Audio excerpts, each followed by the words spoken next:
Hello students, तो स्वागत है आप सभी का के फैमिली क्लासेस में। तो आज आपका एग्ज़ाम हिंदी का था। तो आपका एग्ज़ाम कैसे गया? तो उम्मीद है कि बहुत अच्छा ही गया होगा। लेकिन कल का जो एग्ज़ाम है, कल है मैथमेटिक्स और काफ़ी ज़्यादा इंपॉर्टेंट एग्ज़ाम है।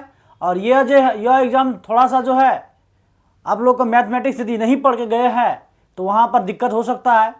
और यदि मैथमेटिक्स पढ़े हैं, बहुत अच्छा तरीका से तैयारी है, तो एग्ज़ाम अच्छा ही जाएगा।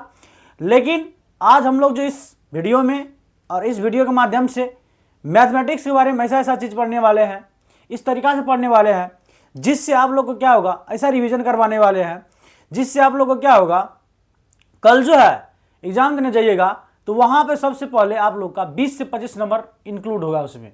यदि इतना कर लीजिएगा तो 20 से 25 नंबर आराम से ही आएगा।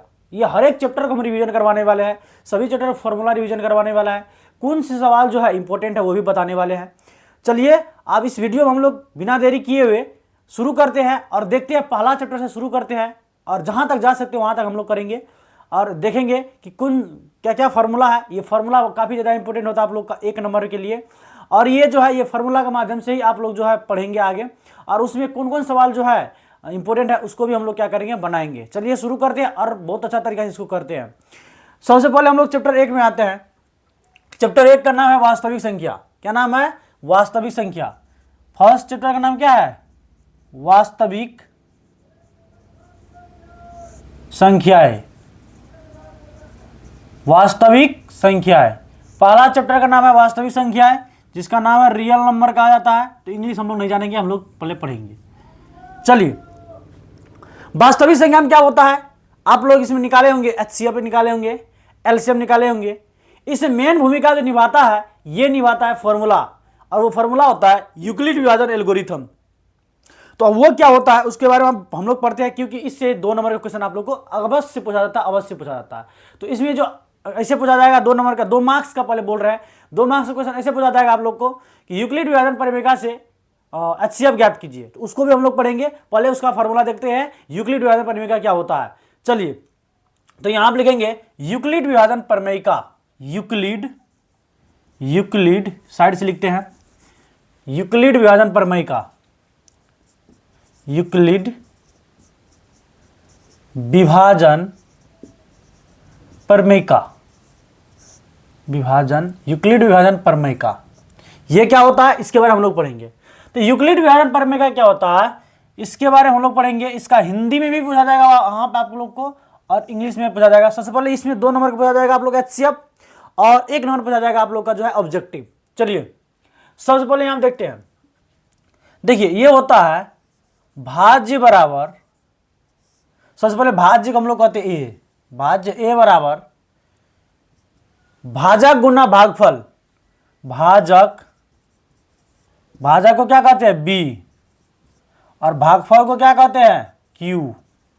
भागफल, भाजक गुना भागफल, जिसको क्यू कहते हैं, और प्लस शेषफल, जिसको हम लोग कहते हैं आर। क्या कहते हैं? आर।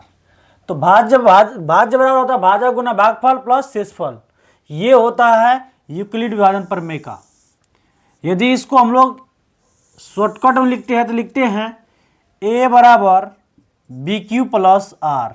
और ये कल का एग्जाम में आप लोग को ऑब्जेक्टिव और सब्जेक्टिव दोनों में देखने को मिलेगा। कल जो एग्जाम आप लोग देने जाएंगे तो आप लोग ऑब्जेक्टिव और सब्जेक्टिव में ही देखने को मिलेगा। तो अब चलिए यहाँ पर शुरू करते हैं। सबसे पहले हम चैप्टर का ही सवाल उठाते हैं, आप लोग को कैसा क्वेश्चन पूछा जाएगा। थोड़ा सा वेट करेंगे।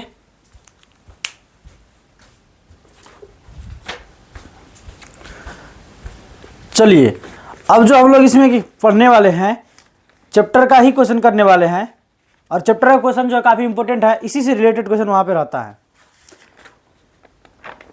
अब यहां पर देखिए होगा क्या, ये तो आप लोग जान गए, ये है भाज्य यूक्लिड विभाजन एल्गोरिथम। तो भाज्य बराबर भाजक गुना भागफल गुना प्लस शेषफल, ए बराबर B Q plus R, shortcut हम लोग लिखते हैं। तो आप लोगों का क्वेश्चन इस प्रकार से रह सकता है। सबसे पहले इसको हम लोग यहाँ नीचे बनाने वाले हैं। क्वेश्चन रहेगा कि एचसीएफ ज्ञात करने के लिए यूक्लिड विभाजन परिमेय का एल्गोरिथम का प्रयोग कीजिए। यहां पे सबसे पहले रहेगा, मान लीजिए एक क्वेश्चन लेते हैं। एक क्वेश्चन आप लोग का है 135 और 135 और 225, ये आप लोग का क्वेश्चन है। और इसका बोलेगा आप लोग को क्या, एचसीएफ ज्ञात कीजिए यूक्लिड विभाजन एल्गोरिथम से। तो कैसे ज्ञात करना है, तो चलिए शुरू करते हैं और ज्ञात करते हैं।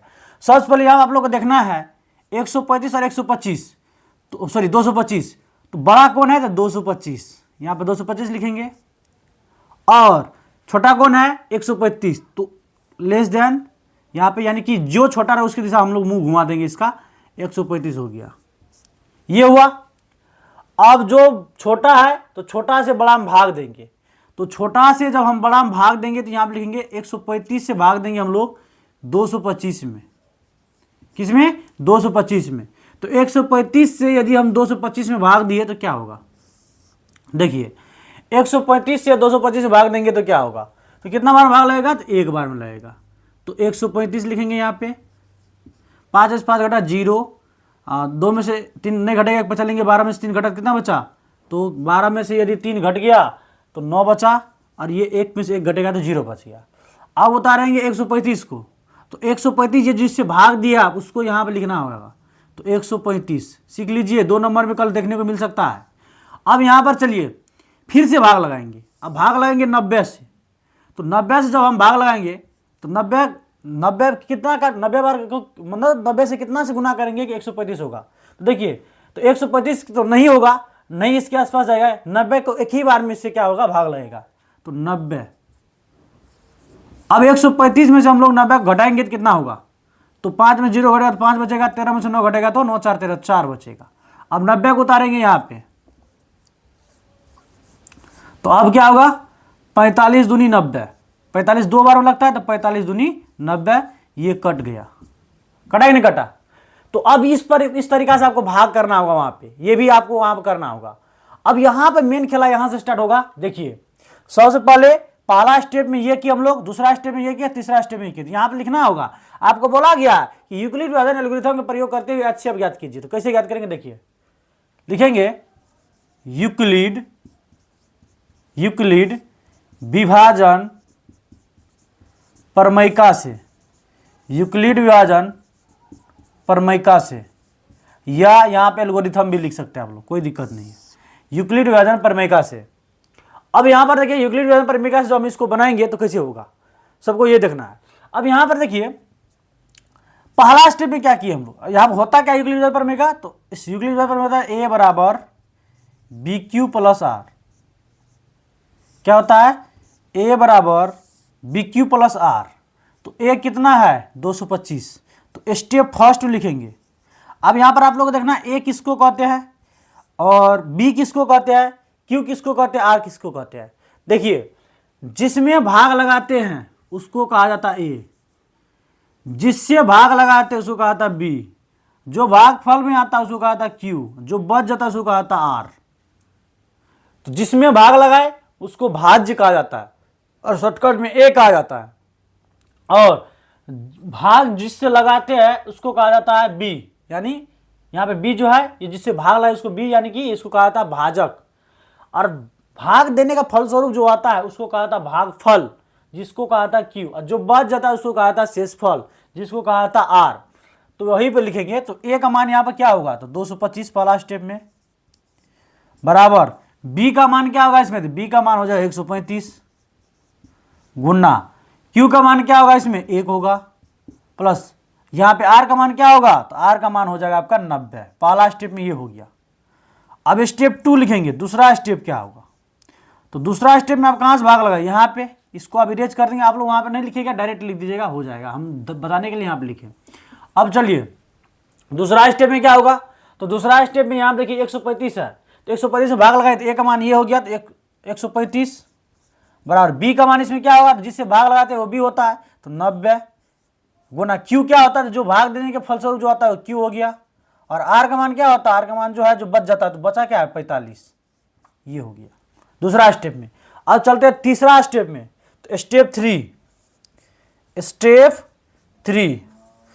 3 में क्या है, ए का मान क्या हो जाएगा 90 होगा, 90 में भाग लगाए हैं, बी का मान क्या होगा 45 होगा, क्यू का मान क्या होगा, जो भाग देने का आया, भाग देने का क्या आया 2, तो 2 होगा, अब प्लस आर का मान कुछ हो नहीं तो 0 हो जाएगा। और जब 0 आ गया तो वहां पे आपको क्या होना है, रुक जाना है। अब यहां पर चलिए, ये तो हो गया। अब यहां से हम लोग क्या करेंगे, यहां से यही करेंगे कि HCF आप कैसे निकला, तो HCF होगा क्या, तो देखेंगे, देखिए यहाँ पे लिखेंगे HCF। HCF किसका किसका निकालने बोले हैं, तो 135 और 225 को, तो 135 और 225 इसका HCF निकालना है। तो इसका जब HCF निकालेंगे तो यहां पर देखिए आप क्या होगा कि कौन चीज से भागा दिए तो ये पूरा पूरी कट गया। यहां देखिए 45 से जब भागा दिए तो ये कट गया। तो जिससे भागा देने के फलस्वरूप वो कट जाता है, पूरा पूरी विभाज्य होता है, वही होता है HCF। किससे भागा दिए, तो 45 से, तो ये हो गया HCF। इतना वीडियो यदि देख लिया आप लोग का तो 3-4 नंबर का क्वेश्चन बन गया है। सबसे पहले 1 नंबर पूछेगा ऑब्जेक्टिव और 2 नंबर पूछेगा सब्जेक्टिव, तो 3 नंबर का क्वेश्चन बन गया। तो ये हो गया आपका जो है पहला चैप्टर का। और पहला चैप्टर का एक और क्वेश्चन आपको बताने वाले हैं। चलिए आगे बढ़ते हैं। उम्मीद है कि यहां तक आपको समझ में आया होगा, उतार सकते हैं आप लोग इसको। अब चलते आगे, आगे क्या है देखिए, इसको स्क्रीनशॉट लेके आप उतार सकते हैं। अब हम लोग चलते आगे इसको मिटा करके।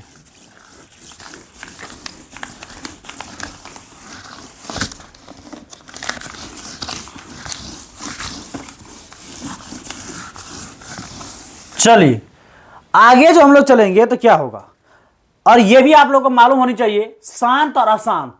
शांत कब होता है दशमलव प्रसार, और अशांत कब होता है, तो यह भी बता देते तो आप लोग को थोड़ा सा।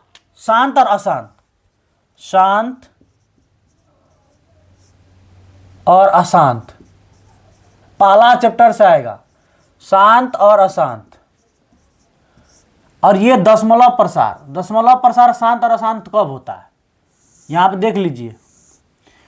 देखिए होता क्या है, यदि कोई भी संख्या का हर में गुणनखंड, हरों का गुणनखंड में 2 और 5 आ जाए, घबराइए मत, आपको हम बताने वाले बढ़िया तरीका से। कोई भी संख्या का हरों का गुणनखंड में 2 और 5 आ जाएगा तो वो कहलाएगा उसका दशमलव प्रसार शांत होगा। और 2 और 5 के अलावा कुछ और आ गया तो वो अशांत कहलाएगा। चलिए एग्जाम्पल पे आपको हम बता देंगे, आपको हो जाएगा।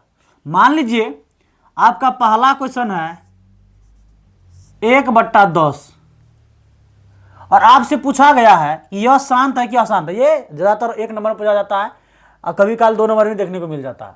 आपसे पूछा गया कि बताइए ये शांत है कि अशांत है, तो आप कैसे बताइएगा, तो देखिए होता क्या है, 1/10, ये 10 जो है, ये 10 जो आप देख रहे हैं, तो ये 10 को गुणनखंड करेंगे तो क्या होगा, 2 × 5, तो इसको कहा जाता अंश और इसको कहा जाता हर। तो इसका हरों का गुणनखंड देखिए, हरों का, हर का गुणनखंड कितना आया, 2 × 5।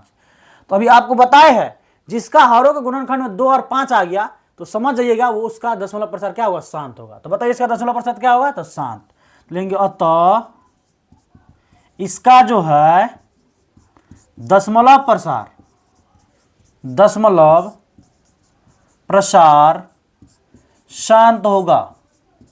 क्या होगा, शांत होगा, हो गया। अब अशांत कब होता है, तो अभी जस्ट आपको हम बताया अशांत कब होता है।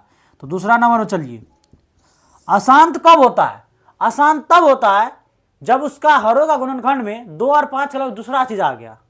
तो चलिए एक और एग्जांपल लेते हैं, लिखेंगे 3/14, ये 3/14 आया। बोलेंगे इसका दशमलव प्रसार शांत है कि अशांत है, तो कैसे लिखिएगा, तो यहां पर लिखेंगे 3/14 गुणनखंड क्या होगा, 2 × 7।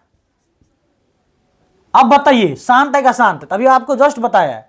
अशांत तब होता है जब उसका दशमलव प्रसार में 2 और 3 के अलावा कुछ और आ गया।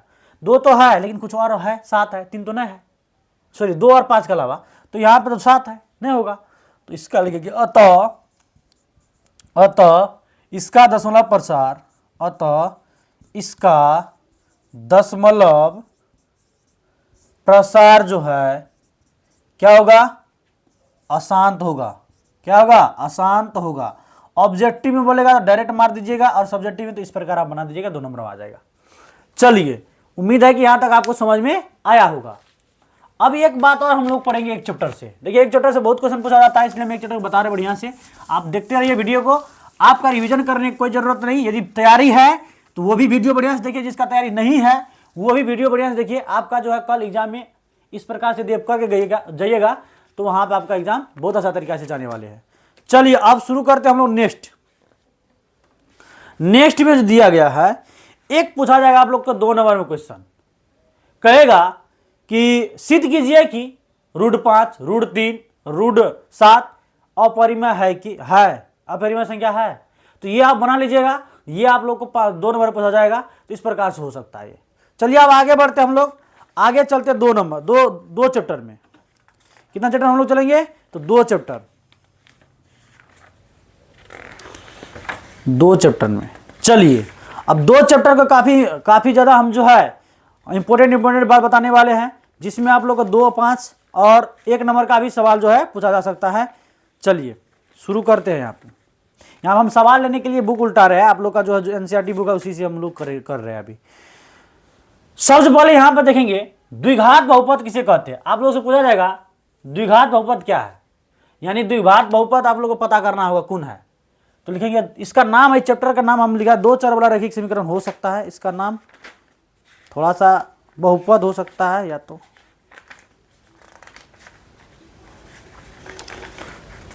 ये बहुपद होगा, बहुपद है। चलिए तो दूसरा चैप्टर है तुम्हारा बहुपद। क्या है? बहुपद। बहुपद क्या होता है तो ये सब जानना अभी जरूरी नहीं है, जो जरूरत है उसी को हम आपको बताने वाले हैं। सबसे पहला क्वेश्चन आप लोग 1 नंबर में पूछा जा सकता है, द्विघात बहुपद क्या है? द्विघात बहुपद, निम्न में से कौन द्विघात बहुपद है, इसे पूछा जाएगा। निम्न में से कौन द्विघात बहुपद है?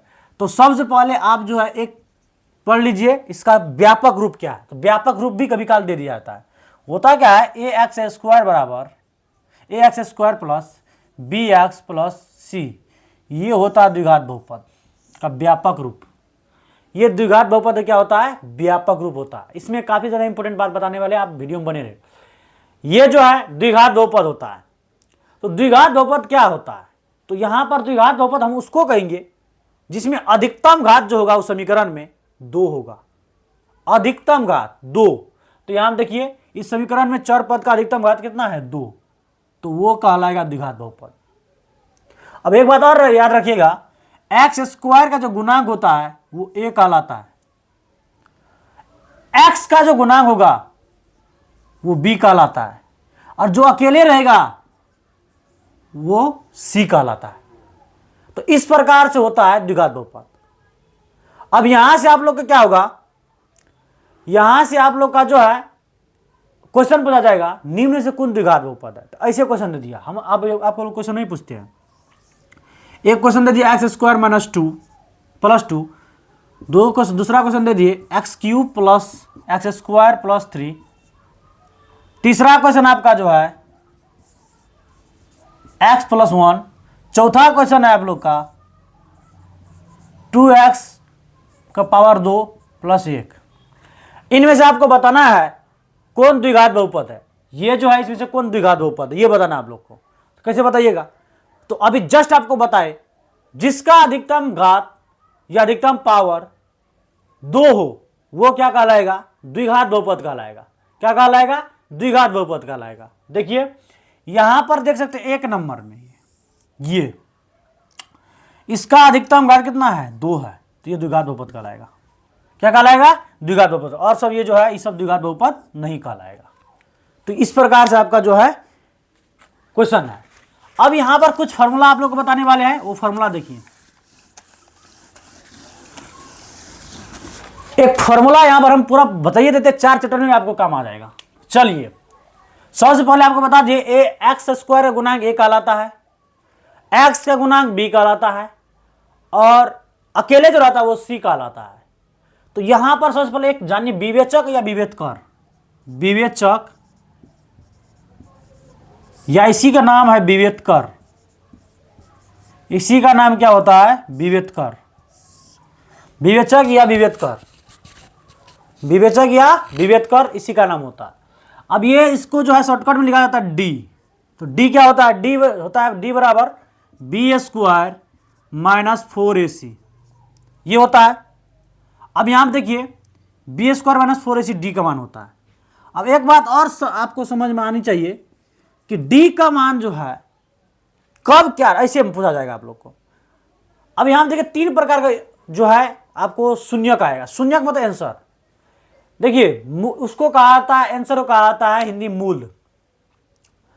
डी का मान यदि 0 से कम रहा, यानी कि माइनस में रहा, तो उसमें क्या होगा, मूल वास्तविक और असमान होगा। अब इसका मतलब यह होता है उसका आंसर नहीं निकलेगा। उसके बाद डी का मान यदि 0 से बड़ा रहा तो उसका मूल वास्तविक और असमान होगा। डी का मान यदि 0 के बराबर रहा तो उसका मूल वास्तविक और समान होगा। यह आप लोग एग्जाम्पल हम बताने वाले हैं, बहुत अच्छा तरीका से आप देखिए। सबसे पहले यह जान लीजिए कि यह द्विघात बहुपद होता है, यह डी का मान हो गया, ऐसे होता है डी। अब आप लोग से क्वेश्चन पूछेगा 2 नंबर में भी और 1 नंबर में भी क्वेश्चन पूछा जाएगा। चलिए शुरू करते हैं। अब एक इक्वेशन लेंगे, क्या लेंगे, थोड़ा सा और चीज हम आपको बता देते हैं। यहां पे तो बता दिए डी का मान ये होता है, इसका जो है कैसे होता है, तो डी का थोड़ा सा और चीज बताते हैं। यदि डी का मान 0 से बड़ा रहा तो इसका मूल जो होगा वास्तविक होगा, वास्तविक और मूल जो होगा वास्तविक और असमान होगा। यानी इसका आंसर जो निकलेगा तो निकलेगा लेकिन असमान, कुछ और रहेगा कुछ और रहेगा। वो क्या होता है आगे बताएंगे। डी का मान यदि 0 के बराबर रहा तो इसका मूल जो होगा वास्तविक तो होगा, वास्तविक और असमान हो जाएगा। क्या हो जाएगा, असमान होगा। यदि डी का मान 0 से छोटा रहा तो इसका मूल जो होगा अवास्तविक होगा। क्या होगा, अवास्तविक। इसका मूल क्या हो जाएगा, अवास्तविक होगा। डी का मान यदि 0 से छोटा रहा तो इसका मूल जो होगा अवास्तविक होगा। क्या होगा, अवास्तविक।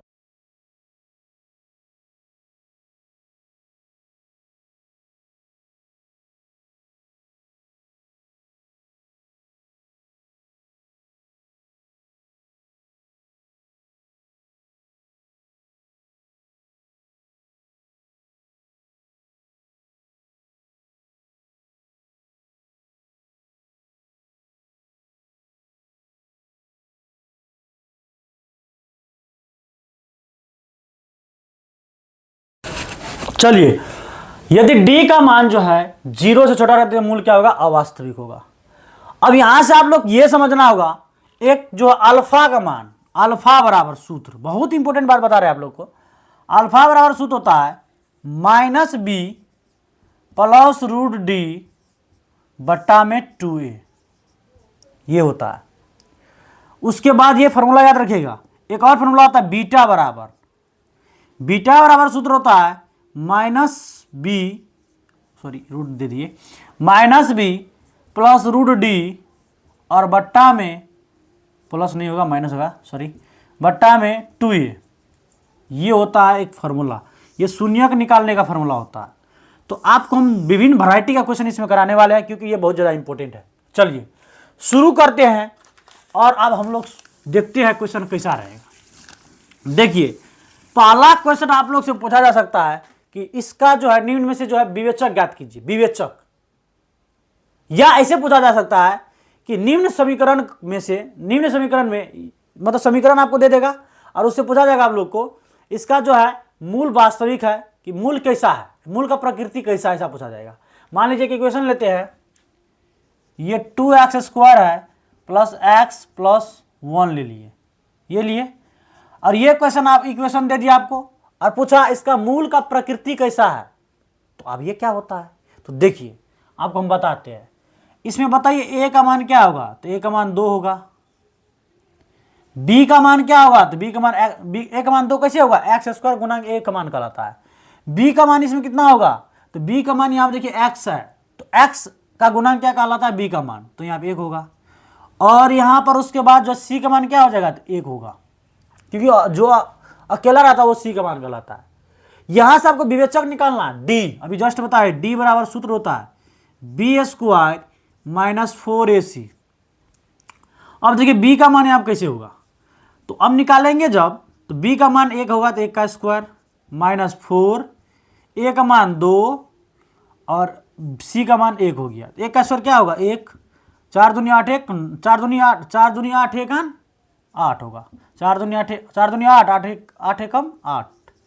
तो चलिए अब 8 में से घटाएगा तो कितना होगा -7। तो देखिए यहाँ पे d का मान माइनस में चला गया है, यानी 0 से कम है। तो अभी जस्ट बताया आपको d का मान यदि 0 से कम है तो इसका मूल जो कहलाता है, मूल जो होगा इसका मूल अवास्तविक, क्या होगा अवास्तविक होगा। मूल होगा जो इसका अवास्तविक, क्या होगा अवास्तविक होगा, ये होगा d का मान। अब ऐसे ही लिख दिया, काम खत्म। आपको पूछा गया मूल का प्रकृति कैसा होगा, तो वास्तविक होगा। ये आपका 2 नंबर में पूछा जा सकता है, या इक्वेशन दे के आप लोग से पूछा जाएगा मूल वास्तविक है अवास्तविक है, या कोई हल नहीं, ऐसे ऐसे दे सकता है आप लोग का ऑब्जेक्टिव में। तो ये हो गया। अब चलिए यहां से आप पूछेंगे, दूसरा चीज हम लोग पढ़ते हैं। अब एक और इंपॉर्टेंट फार्मूला पढ़ते हैं हम लोग। इंपॉर्टेंट फार्मूला क्या होता है आपको बताने वाले हैं। जैसे आपसे पूछा जाएगा अल्फा प्लस बीटा क्या होता है, alpha plus beta, alpha plus beta बराबर क्या होता है, तो -b/a होता है। ये फार्मूला याद रखिएगा क्योंकि कल काम लगने वाला है। उसके बाद अल्फा इंटू बीटा बराबर क्या होता है, तो c/a होता है। क्या होता है, c/a होता है। अल्फा प्लस बीटा और अल्फा इंटू बीटा बराबर क्या होता है, c/a होता है। अब हम क्वेश्चन उठाकर आप लोग को हम बताएंगे कि क्या होता है। अब चलिए एक और क्वेश्चन पूछा जाएगा आप लोग से, alpha plus beta plus gamma, ऐसे पूछा जाएगा। Alpha plus beta plus gamma पूछा जाएगा, तो आप कैसे बताइएगा। तो इसका भी होता है -b/a होता है।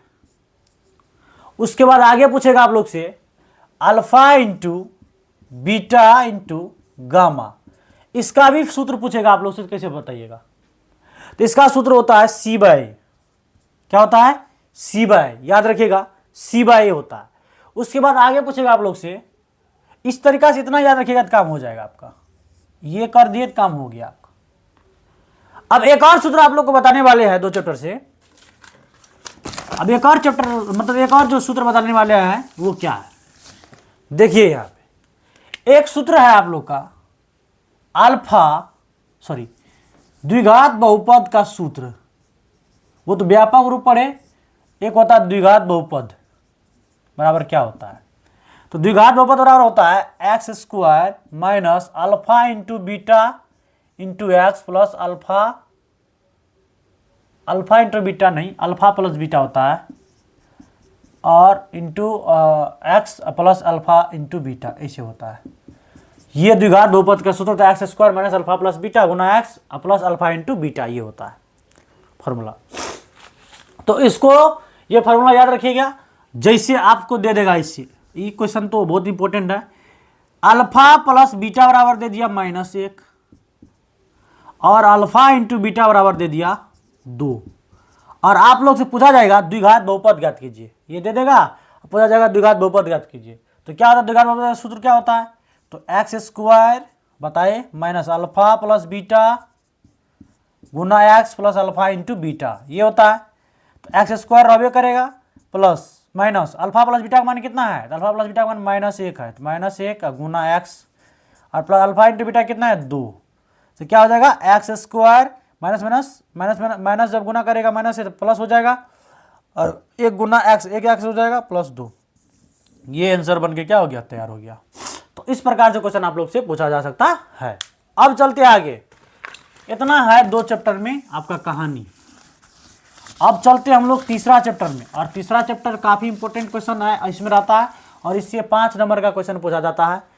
5 नंबर में क्या पूछा जाता है आप लोग को मालूम होगा कि ग्राफ पूछा जाता है। क्या पूछा जाता है, ग्राफ। अब चलते हैं 4 चैप्टर जिसका नाम है 2 चर वाला रैखिक समीकरण। क्या नाम है, 2 चर वाला रैखिक समीकरण। तो पढ़ेंगे 2 चर वाले रैखिक समीकरण। 2 चैप्टर खत्म, तीसरा देखेंगे 2 चर वाले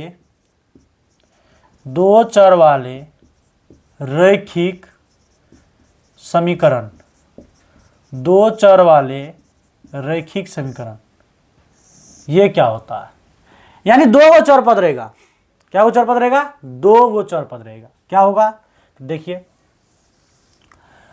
यहाँ पे होता है इसका व्यापक रूप जो होगा ए एक्स रहेगा plus b x plus c रहेगा, ऐसे ही रहता है, दो गो रहेगा a x plus b x plus c, मतलब A1 A2 B1 by B2 C1 by C2 ये सब पढ़े होंगे आप लोग। इस प्रकार से रहता है इसका इक्वेशन। तो दो चर वाला रैखिक समीकरण में सबसे इंपॉर्टेंट है इसका क्वेश्चन उठाने वाले हैं और तब बताने वाले हैं। सबसे इंपॉर्टेंट इसका जो है बात जो है, मान लीजिए संपाती कब होता है, इसका जो आप लोग ग्राफ कर लीजिएगा, काम खत्म हो जाएगा, इसमें उतना झोल नहीं है, ये खत्म है, 5 नंबर में वही है। अब हम लोग चलते हैं 4 चैप्टर में। तो 4 चैप्टर के बहुत सारे फॉर्मूला आपको हम बता दिए। 4 चैप्टर का जो है बहुत सारे फॉर्मूला हम बता दिए। अब 4 चैप्टर में आप लोग से पूछा जाएगा, वो बता देते हैं 4 चैप्टर में कैसे क्वेश्चन रहेगा। ये पहले 2 नंबर का क्वेश्चन हम बताते हैं आप लोग को। 4 चैप्टर क्या है, तो 4 चैप्टर यहाँ हम लिखते हैं, इसका नाम होता है द्विघात समीकरण। क्या नाम है? द्विघात समीकरण। द्विघात समीकरण 4 चैप्टर का नाम है द्विघात समीकरण, क्वाड्रेटिक इक्वेशन। इसमें क्वेश्चन कैसे रह सकता है, तो इसका जो हम बहुत कुछ आगे बता चुके हैं। तो यहाँ पर क्वेश्चन हम बुके से उठाते हैं, आप लोग से इस प्रकार से देगा 2x² माइनस 7x और प्लस 3 बराबर 0। मान लीजिए क्वेश्चन दिया और आपसे इसमें से इक्वेशन जो है द्विघात समीकरण को जो आप लोग को 3 को विधि से बोलेगा सॉल्व करने के लिए। क्या को विधि से? 3 विधि। पहला विधि होगा द्विघाती सूत्र द्वारा, दूसरा विधि होगा आप लोग का, दूसरा विधि ये होगा, दूसरा विधि क्या होगा, तो दूसरा विधि ये रहेगा कि गुणनखंड विधि से। तीसरा विधि रहता है जो इसका, तीसरा विधि इससे 2 विधि पूछा जाता है इस चैप्टर से, मतलब जो है द्विघाती सूत्र से और एक गुणनखंड विधि से द्विघात समीकरण ज्ञात करने के लिए। तो यहाँ एक होता है पूर्ण वर्ग विधि, ये 5 नंबर में पूछा जाएगा। 3 विधि होता है और 3 विधि में सबसे आसान विधि होता है गुणनखंड, उसके बाद द्विघात, उससे भी आसान द्विघात रहता है और थोड़ा सा पूर्ण वर्ग विधि थोड़ा सा रहता है, तो वो 5 नंबर में पूछा जाएगा जब भी पूछा जाएगा। तो ये 2 विधि ज़्यादातर प्रसिद्ध है, एक द्विघाती सूत्र, एक होता है गुणनखंड। तो सबसे पहले हम लोग चलेंगे गुणनखंड विधि से। कौन विधि से? गुणनखंड विधि से। गुणनखंड विधि, कौन विधि जाएंगे हम लोग? तो गुणनखंड विधि। तो गुणनखंड विधि कैसे होता है आप लोग को हम बताने वाले हैं। चलिए देखिए, यहां पर जो है ये हो गया A, ये हो गया B और ये हो गया C, हुआ कि नहीं हुआ? A B C। x² गुणांक A कहलाता है, x का गुणांक B कहलाता है और अचर पद क्या कहलाता है? C कहलाता है, नहीं कहलाता है? तो ये हो गया। अब यहां पर से तुम आप लोग को देखना होगा, ये तो कहलाता है, लेकिन कैसे बनाएंगे? तो देखिए, सबसे पहले पहला पद को तीसरा जो लास्ट ए जो है, ए को गुना करना होगा आपको C से। तो गुना कीजिए, 2 तिया 6, 2 तिया 6। अब देखिए, जोड़ करके घटा करके आपको लाना है कितना? 7। और यदि उसी को गुना कर दिए तो गुना करके कितना लाना है? 6। कैसे? देखिए यहां पे क्या होगा, 0 को छोड़ दीजिए, आप देखिए। तो यहां पर 2x² 2x² लिखेंगे प्लस, क्या हम माइनस है, सॉरी, क्या हम 7 को 6 + 1 लिख सकते हैं? एकदम लिख सकते हैं। और 6 का को एक बार पढ़ेंगे तो 6 होता है। तो गुना कर कितना लाना था हमको और जोड़ कर घटा कर कितना लाना था? तो आ गया। अब गुना x + 3। अब यहां पर आगे बढ़ेंगे तो 2x² प्लस माइनस 6 गुना x क्या होगा? 6x प्लस माइनस माइनस 1 गुना x क्या होगा? x होगा प्लस 3 होगा। ये हो गया। आप लोग ऐसे पूछेगा कि द्विघात समीकरण में गुणनखंड विधि से शून्यक ज्ञात कीजिए। शून्यक, तो शून्यक कैसे निकाला जाएगा? देखिए, अब ये दोनों में कॉमन लीजिए। ये दोनों में कॉमन क्या आएगा? ये दोनों में कॉमन आएगा 2, तो 2 से भगा लगेगा 6 में, और इसमें 2 x, इसमें 1 x, x भी आ जाएगा। तो बचेगा क्या? x माइनस 2 तिया 6, यहाँ बचेगा 3। x तो ले लिए पहले से, फिर माइनस कॉमन लेंगे, माइनस कुछ हो नहीं, इसमें कॉमन आएगा तो 1 आ जाएगा -1, तो x - 3 हो जाएगा। अब देखिए, ये दोनों मैच कर गया, तो मैच कर गया, इसको एक को लिखेंगे हम x - 3, और उसके बाद जो है ये 2x - 1, तो 2x - 1 किसके बराबर? तो 0 के बराबर होता है। तो अब यहाँ पर से कैसे निकालिएगा? तो यहाँ पर लिखेंगे, ये दोनों, ये जो है दोनों किसके बराबर होता है? तो 0 के बराबर होता है। यहाँ पर ऐसे लिख सकते हैं 0 के बराबर होता है। तो एक बार जो है 0 दीजिए, ठीक रहेगा। एक बार हम लोग क्या करेंगे, ये x माइनस 3 को 0 के बराबर करेंगे, एक बार जो है 2x माइनस 1 को 0 के बराबर करेंगे। तो देखिए यहाँ पे या तो इसको कहा जाता है करने के लिए, या तो x माइनस 3 किसके बराबर, 0 के बराबर। उसके बाद जो है यहाँ पे देखिए तो x, इसलिए x बराबर क्या हो जाएगा, 3 हो जाएगा। ये जो इस 0 के बराबर कर दिए। अब 2x माइनस 1 0 के बराबर करेंगे, तो या तो 2x माइनस 1 0 बराबर, तो 2x बराबर 1, इसलिए x बराबर होगा, ये 2 गुना में सट क्या होगा, भागा में 1/2 हो जाएगा। ये आपका आंसर हो गया, ये गुणनखंड विधि से। तो इतना हम लोग कर लिए। यदि यहाँ तक वीडियो में बने रहे तो बहुत बहुत धन्यवाद। अब हम लोग मिलने वाले हैं 7 बजे शाम को लाइव क्लास में। तो यहाँ तक वीडियो में बने रहे, बहुत बहुत धन्यवाद। जय हिंद।